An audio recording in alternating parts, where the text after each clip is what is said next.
तो हर वक्त नाकाम रहता हूँ, शैतान गुनाह करवाता रहता है। तो उसके बारे में शायर ने कहा, जो नाकाम होता रहे उम्र भर भी, जो नाकाम होता रहे उम्र भर भी, बहर तौर कोशिश तो आशिक न छोड़े। जो नाकाम होता रहे उम्र भर भी, बहर तौर कोशिश तो आशिक न छोड़े। ये रिश्ता मोहब्बत का कायम ही रखे, ये रिश्ता मोहब्बत का कायम ही रखे, जो 100 बार टूटे तो 100 बार जोड़े। अपने अल्लाह के साथ ये मोहब्बत का रिश्ता कायम रखना चाहिए। गुनाह की वजह से ये रिश्ता टूट जाता है, तौबा के ज़रिए से बार बार जुड़ जाता है, फिर बंदा गुनाह करता है, रिश्ता टूट जाता है, बंदा तौबा कर ले इसको जोड़ देता है। कोई बात नहीं, ये गुनाह हो जाते हैं, लेकिन गुनाह के बाद फिर अल्लाह की तरफ रुजू करना, इससे अल्लाह ताला बड़ा खुश होता है। वो जिधर भी गया लौटा तो मेरे पास आया, वो जिधर भी गया लौटा तो मेरे पास आया। यही तो बात भली है मेरे हर जाई की। मेरा नाफरमान बंदा, मेरा बेवफा बंदा जहां भी चला जाता है, आखिरकार फिर मेरी तरफ रुजू करता है, फिर मेरी तरफ रुजू करता है। इसलिए मैं अक्सर दोस्तों से कहा करता हूं कि हमें चाहिए कि हम गुनाहों का सिलसिला छोड़ दें। अगर नहीं छोड़ सकते, कम से कम एक काम कर लिया करें कि रोजाना 5 वक्त नमाज की पाबंदी कर लिया करें, क्योंकि 5 वक्त नमाज के साथ बंदे का रिश्ता अल्लाह ताला के साथ बार बार जुड़ता रहता है।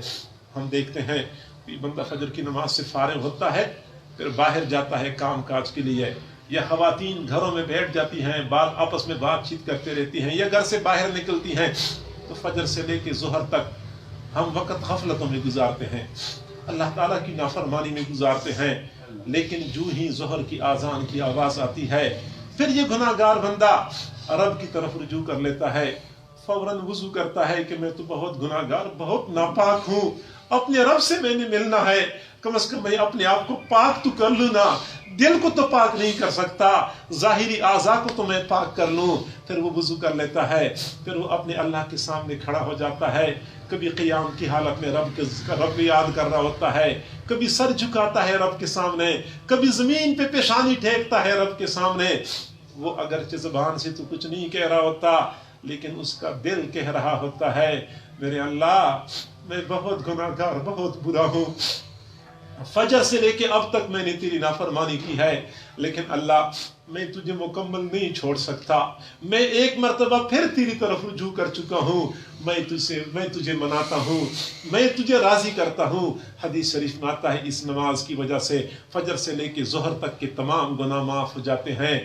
इस बंदे का एक मर्तबा फिर राब्ता अपने अल्लाह के साथ जुड़ जाता है, ज़ोहर की नमाज से फारिग होता है, असर तक फिर अल्लाह ताला की नाफरमानी करता है। जो ही असर की अजान होती है, ये फिर अल्लाह की तरफ रुजू करता है, अल्लाह मैं गुनाहगार बंदा हूँ, मैं गुनाहों का सिलसिला भी नहीं छोड़ सकता, लेकिन अल्लाह मैं तुझे भी नहीं छोड़ सकता।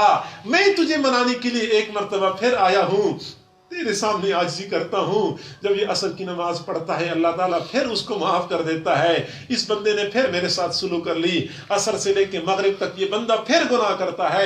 जो ही मगरिब की अजान होती है, ये अल्लाह की तरफ रुजू करता है, अल्लाह मैं गुनाहों का सिलसिला नहीं छोड़ सकता, लेकिन अल्लाह मैं तुझे भी नहीं छोड़ सकता, मैं तुझसे मुकम्मल दूर नहीं होना चाहता। एक मर्तबा फिर मैं तुझे राजी करने के लिए तेरे सामने झुक रहा हूँ। इस अंदाज से जब बंदा हर नमाज में अपने रब को राजी करने की कोशिश करता है, अल्लाह ताला भी देखता है कि मेरा बंदा भी अजीब है, न गुनाहों का सिलसिला छोड़ सकता है, न मुझे छोड़ सकता है। हदीस शरीफ में आता है, अल्लाह ताला फरमाते हैं, मेरा बंदा भी अजीब है, न वो सिलसिला छोड़ सकता है, न मुझे छोड़ सकता है। फरिश्तों तुम गवाह रहो, मैंने इस बंदे को माफ कर दिया।